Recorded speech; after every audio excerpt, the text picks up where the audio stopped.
Hello，同志们，传说中的800X 今天提车啦！给还没有到车的同志们提个建议，不要苦苦在家等待了，买个叉车直接去厂库提车。开箱了，先帮大家试试。大激动了，不行了，妥妥的大型越野车。安装车把，连接电瓶。马上帮大家试试油箱到底多少升。该油状态先加2.2升油，再开到加油站看看能加多少升。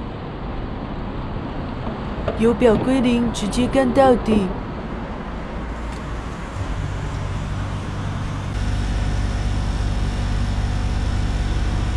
好怀念5块钱1升油的时代。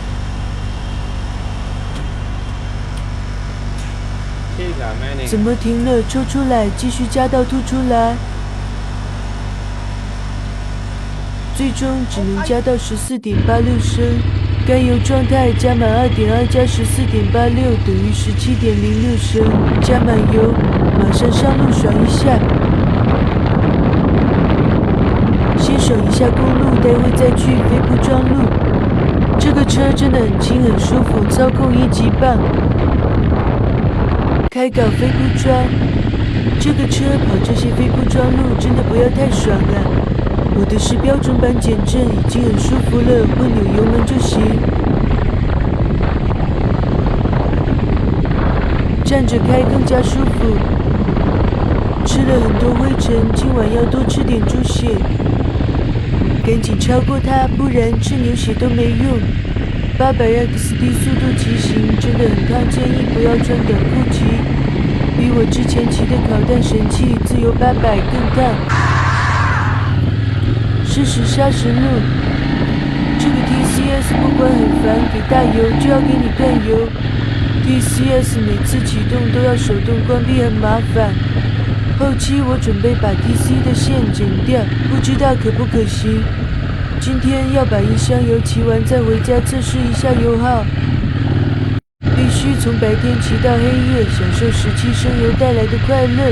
跑了344公里，油表报警了。听网友说，油表报警之后，最大也就能跑10多公里。骑了353公里，已经感到很明显的顿挫感。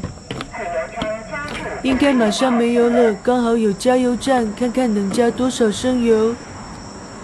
17升满油出来，跑了353公里。现在能加多少就是用掉了多少油，用这个办法测油耗是最准确的。我真的很聪明啊！和早上一样，要加到吐为止。切下加咩呢？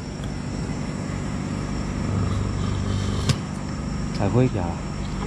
哦，加切下去。马上吐了，看看油表，16.14升，意思油箱内还剩0.86升油。16.14升，跑了353公里，可以算出100公里耗油4.57升。